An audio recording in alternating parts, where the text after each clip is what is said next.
कहानी की शुरुआत एक ऐसी जेल से होती है जिसका नाम सुनकर ही खतरनाक अपराधियों के पसीने छूट जाते थे। कहा जाता था कि इसकी सुरक्षा इतनी मजबूत है कि जो एक बार अंदर चला जाए उसके लिए बाहर की दुनिया सिर्फ एक याद बनकर रह जाती है। सालों से हजारों कैदी यहाँ बंद थे, लेकिन कोई भी इसकी दीवारों को पार नहीं कर पाया था। वजह सिर्फ ऊंची दीवारें नहीं थी, बल्कि वह डर था जो हर कैदी के दिल में बैठा दिया जाता था, क्योंकि यहाँ भागने की कोशिश का अंजाम सिर्फ एक था, मौत। इसी बीच कहानी हमें एक कोर्टरूम में ले जाती है, जहां एंडी नाम का एक बैंक अधिकारी कटघरे में खड़ा था। उस पर अपनी पत्नी और उसके प्रेमी की हत्या का आरोप लगाया गया था। एंडी बार बार अपनी बेगुनाही की बात कहता रहा, लेकिन उसके पास खुद को निर्दोष साबित करने के लिए कोई ठोस सबूत नहीं था। आखिरकार अदालत ने फैसला सुनाया और उसे उम्र कैद की सजा देकर उसी कुख्यात जेल में भेज दिया गया, जहां से आज तक कोई वापस नहीं लौटा था।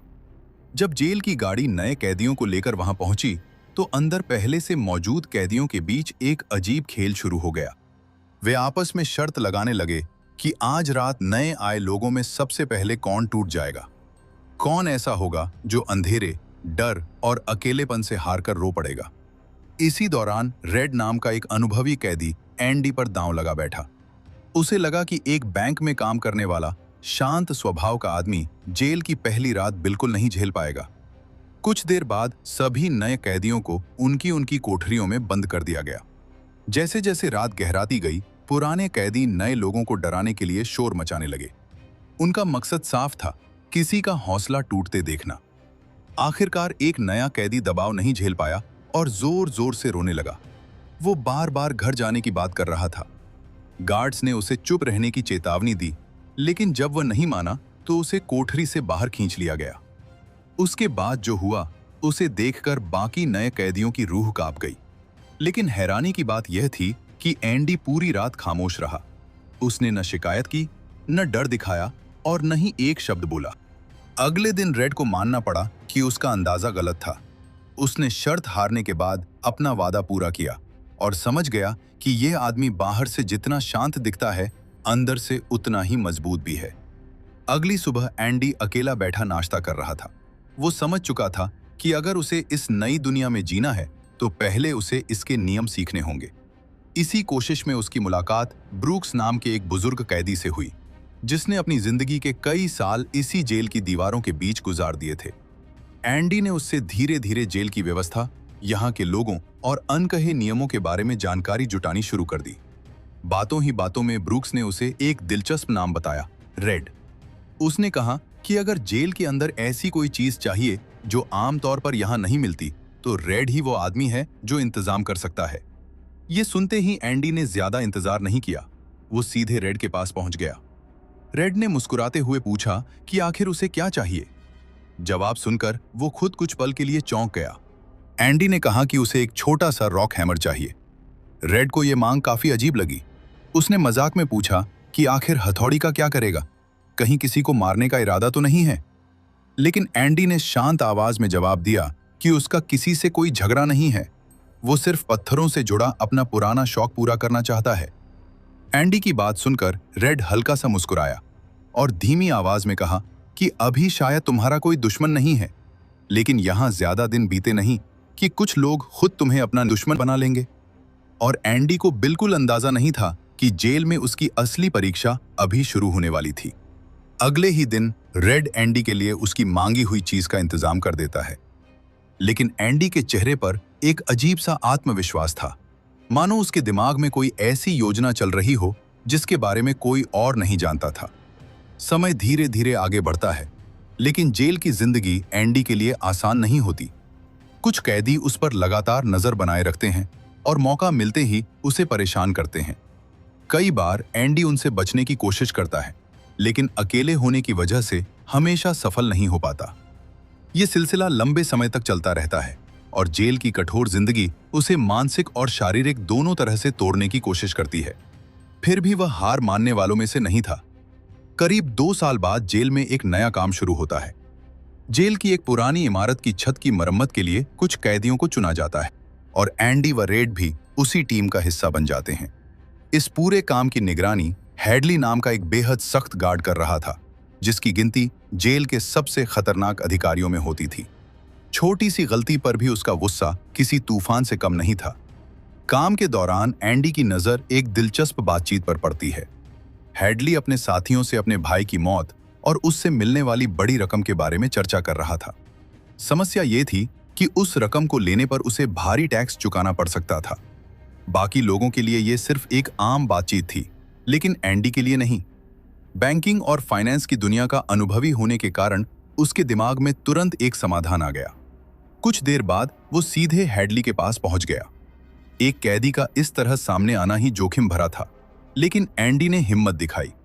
पहले तो हैडली को लगा कि वो कोई चाल चल रहा है और गुस्से में उसे छत के किनारे तक ले गया। लेकिन जब एंडी ने पूरी बात समझाई तो माहौल बदलने लगा। उसने बताया कि एक कानूनी तरीका ऐसा भी है जिससे ये रकम परिवार के भीतर ट्रांसफर की जा सकती है और अनावश्यक टैक्स से बचा जा सकता है। साथ ही उसने ये भी कहा कि किसी महंगे सलाहकार की जरूरत नहीं पड़ेगी, क्योंकि वो खुद ये काम संभाल सकता है। हैडली को यकीन नहीं हुआ कि एक कैदी उससे कोई बदला नहीं मांग रहा। जब उसने पूछा कि इसके बदले उसे क्या चाहिए, तो एंडी ने सिर्फ एक छोटी सी इच्छा जताई। उसने कहा कि अगर उसका काम हो जाए तो उसके साथ काम करने वाले कैदियों के लिए कुछ ठंडी बियर का इंतजाम कर दिया जाए। ये सुनकर हैडली भी कुछ पल के लिए हैरान रह गया। अगले दिन एक ऐसा नज़ारा देखने को मिला जिसकी किसी ने कल्पना नहीं की थी। छत पर काम करने वाले कैदी आराम से बैठकर बियर का आनंद ले रहे थे। जेल जैसी जगह में यह किसी सपने से कम नहीं था। सभी लोग खुश थे, लेकिन सबसे दिलचस्प बात यह थी कि एंडी खुद बियर नहीं पी रहा था। वो बस अपने साथियों के चेहरों पर आई खुशी को देखकर संतुष्ट महसूस कर रहा था। उसी दिन से बाकी कैदियों की नजरों में उसकी इज्जत कई गुना बढ़ गई। धीरे धीरे एंडी और रेड की दोस्ती भी गहरी होती चली गई। दोनों अक्सर साथ समय बिताने लगे और जेल की जिंदगी में एक दूसरे का सहारा बन गए। इसी दौरान एक दिन जेल में कैदियों के मनोरंजन के लिए फिल्म दिखाई गई। फिल्म खत्म होने के बाद एंडी ने रेड से एक और अजीब सी मांग रखी। इस बार उसे एक मशहूर हीरोइन का बड़ा पोस्टर चाहिए था। रेड को यह मांग थोड़ी अजीब जरूर लगी, लेकिन उसने ज्यादा सवाल नहीं पूछे और हमेशा की तरह इंतजाम करने का वादा कर दिया। लेकिन एंडी की परेशानियां अभी खत्म नहीं हुई थीं। एक दिन जब वो अपने काम से लौट रहा था, तो वही कैदी फिर उसके सामने आ खड़े हुए जो लंबे समय से उसे निशाना बनाते आ रहे थे। इस बार एंडी ने झुकने से इनकार कर दिया।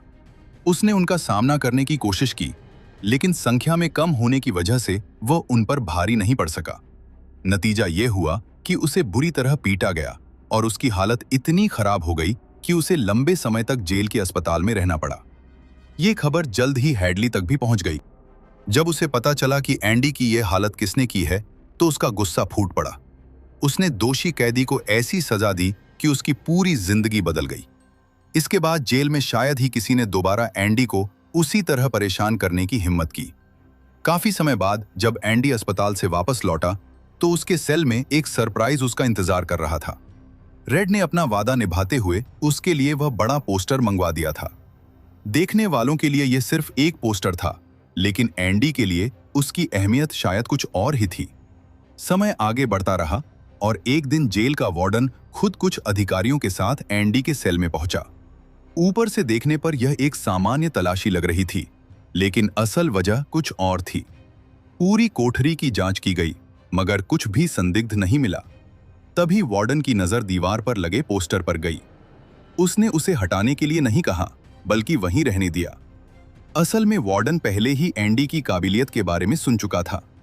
उसे पता चल गया था कि यह आदमी सिर्फ एक कैदी नहीं, बल्कि ऐसा इंसान है जिसकी समझ और हुनर उसके लिए भविष्य में बेहद काम आ सकते हैं। और इसी वजह से अगले ही दिन वार्डन ने एंडी को अपने ऑफिस में बुलवाया। वहां पहुंचने पर वार्डन ने उससे बातचीत की और कहा कि तुम्हारे जैसे समझदार आदमी की जगह सिर्फ जेल की कोठरी नहीं हो सकती। उस वक्त ये बस एक साधारण सलाह जैसी लगी, लेकिन आगे चलकर यही बात कहानी में बहुत बड़ा महत्व रखने वाली थी। इसी सोच के साथ एंडी को जेल की लाइब्रेरी में काम करने का मौका दिया जाता है। वहां एक बुजुर्ग कैदी वर्षों से लाइब्रेरी संभाल रहा था और अब एंडी उसका सहयोगी बन जाता है। धीरे धीरे एंडी की समझ का फायदा जेल के कई अधिकारी भी उठाने लगते हैं। कोई टैक्स से जुड़ी परेशानी लेकर आता तो कोई कागजी काम में मदद मांगता। एंडी कुछ ही मिनटों में उनकी समस्याएं सुलझा देता। और इसी वजह से उसकी पहचान पूरे जेल में फैलने लगती है। समय गुजरने के साथ एंडी का काम बढ़ता गया। लाइब्रेरी पहले से बड़ी होने लगी और जिम्मेदारियां भी बढ़ती चली गईं। आखिरकार उसे एक भरोसेमंद साथी की जरूरत महसूस हुई और उसने रेड को अपने साथ काम पर रख लिया। इसी दौरान एक दिन जेल में ऐसा वाकया हुआ जिसने सबको चौंका दिया। लाइब्रेरी संभालने वाला बुजुर्ग कैदी अचानक एक दूसरे कैदी को धमकाने लगा। पहली नजर में यह गुस्से का मामला लग रहा था, लेकिन सच्चाई कुछ और थी। उसे खबर मिली थी कि जल्द ही उसे रिहा किया जाने वाला है। सुनने में यह अच्छी बात थी, मगर उसके लिए नहीं। उसने अपनी पूरी जिंदगी जेल की दीवारों के बीच बिताई थी।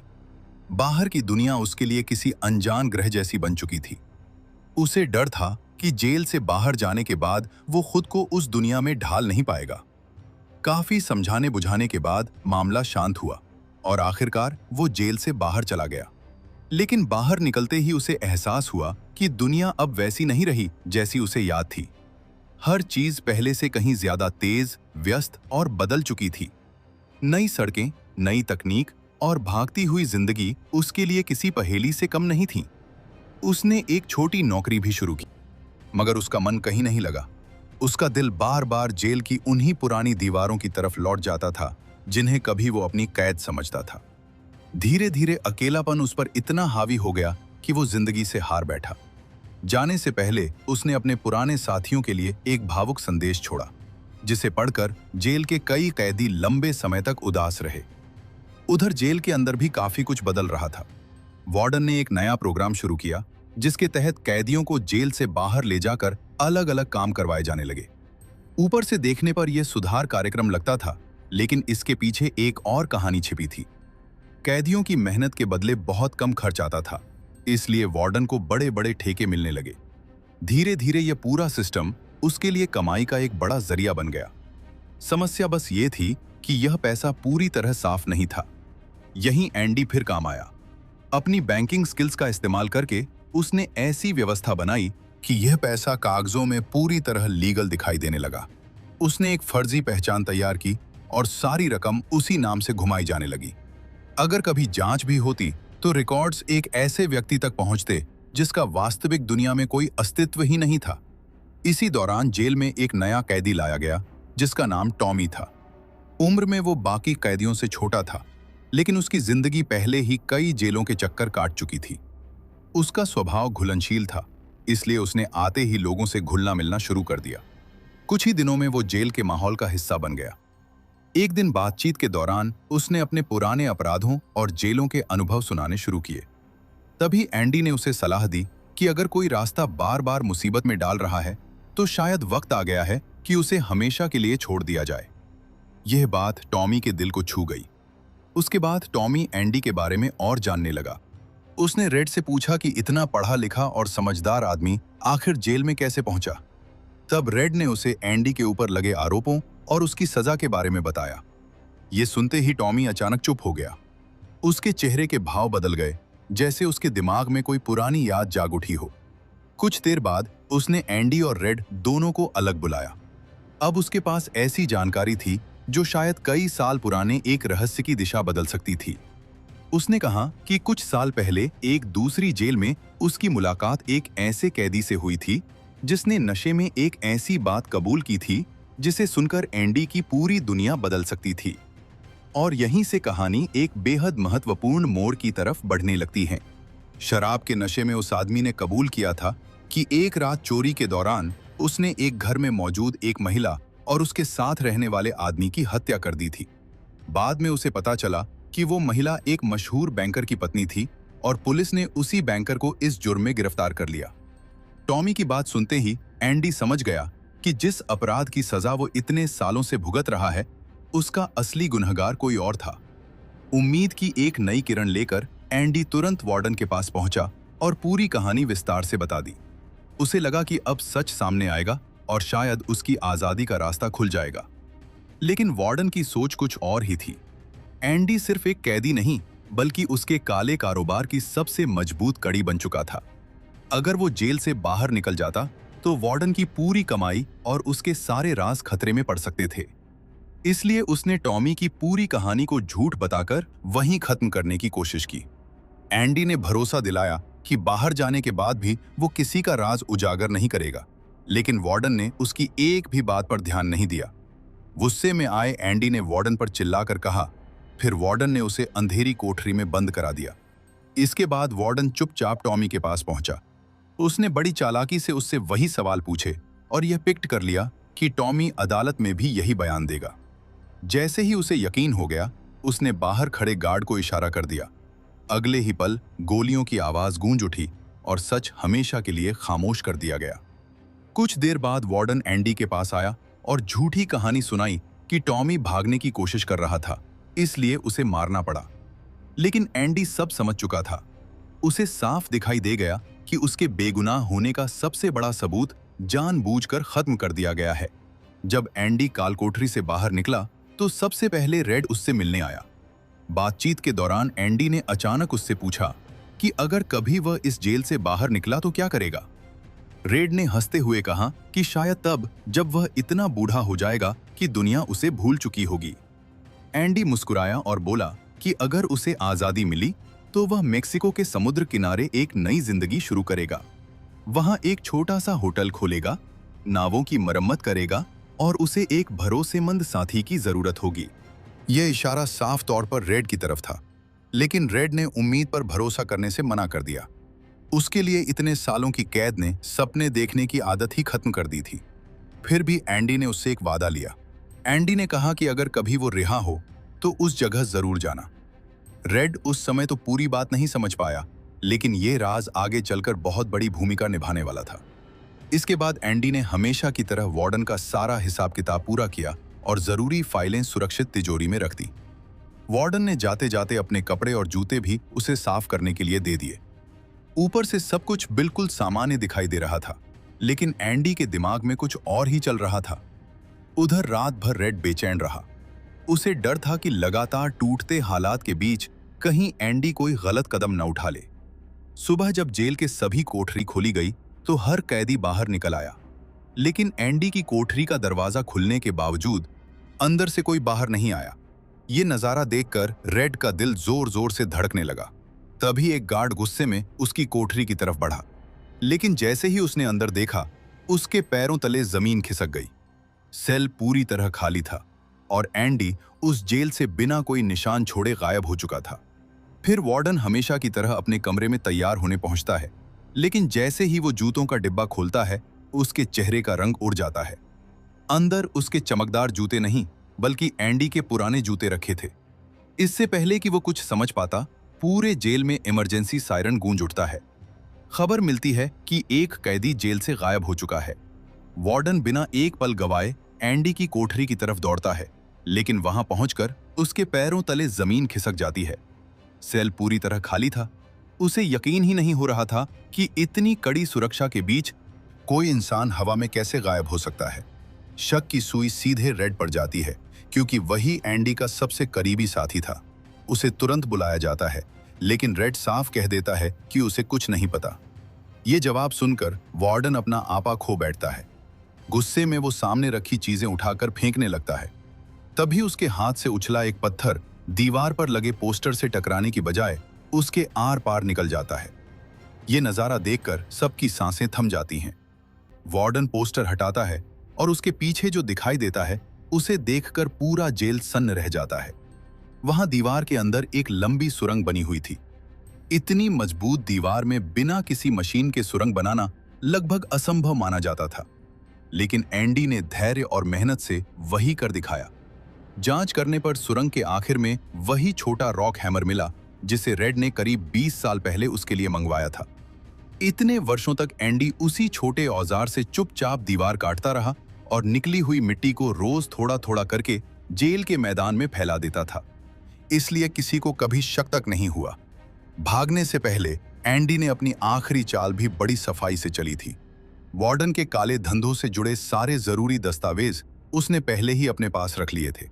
फिर उसने किताब को इस तरह तिजोरी में रख दिया कि वार्डन को लगे कि उसके सारे कागजात वहीं सुरक्षित रखे हैं।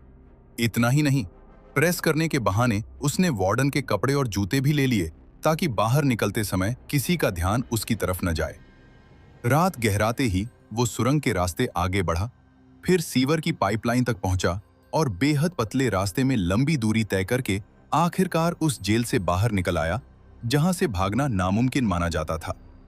सुबह होते ही एंडी सीधे बैंक पहुंचा। वार्डन ने वर्षों से जो गैर कानूनी पैसा इकट्ठा किया था वो एक नकली पहचान के नाम पर जमा था। उस पूरी फर्जी पहचान और बैंक रिकॉर्ड को तैयार करने वाला भी एंडी ही था, इसलिए रकम निकालना उसके लिए मुश्किल नहीं था। कुछ ही देर में वो पूरे पैसे निकालकर बैंक से बाहर निकल गया। अब उसके पास सिर्फ आजादी ही नहीं बल्कि नई जिंदगी शुरू करने के लिए दौलत भी थी। तभी साफ हो गया कि जेल में कदम रखने वाले पहले दिन से ही एंडी अपने इस मास्टर प्लान पर काम कर रहा था। लेकिन उसकी कहानी यहीं खत्म नहीं हुई। वार्डन के सारे गैर कानूनी कामों के सबूत उसने मीडिया और अधिकारियों तक पहुंचा दिए। अगली सुबह पूरे शहर में यही खबर फैल चुकी थी। वार्डन घबराकर अपनी तिजोरी खोलता है, मगर वहां दस्तावेजों की जगह सिर्फ बाइबल रखी होती है। जब वार्डन ने बाइबल के पन्ने पलटे तो उसे समझ आया कि किताब के अंदर हथौड़ी छिपाने के लिए पहले से जगह बनाई गई थी। उधर पुलिस और मीडिया जेल पहुंच चुकी थी। गिरफ्तारी अब सिर्फ कुछ मिनट दूर थी, लेकिन अपने सारे राज खुलते देखकर वार्डन ने कानून का सामना करने की बजाय खुद अपनी जिंदगी खत्म करना चुना। कुछ समय बाद रेड की भी रिहाई हो गई। सरकार ने उसके रहने और काम करने का इंतजाम तो कर दिया, लेकिन 4 दशक जेल की सलाखों के पीछे बिताने के बाद बाहरी दुनिया उसे अपनी नहीं लग रही थी। आखिरकार रेड वही फैसला करता है जिसका उसे बरसों से इंतजार था। वो सीधे उस समुद्र किनारे पहुंचता है जहां एंडी ने कभी उससे मिलने का वादा किया था। दूर किनारे पर उसे एंडी अपनी पुरानी नाव की मरम्मत करता हुआ दिखाई देता है। इतने सालों बाद दोनों दोस्त फिर एक दूसरे के सामने होते हैं और इसी खूबसूरत पल के साथ उनकी दोस्ती अपनी सबसे यादगार मंजिल तक पहुंच जाती है। यहीं पर इस शानदार कहानी का अंत होता है। अगर आपको यह वीडियो पसंद आई हो तो वीडियो को लाइक जरूर करें, चैनल सब्सक्राइब करें और इसे अपने दोस्तों के साथ शेयर करना बिल्कुल मत भूलिएगा। मिलते हैं अगली वीडियो में।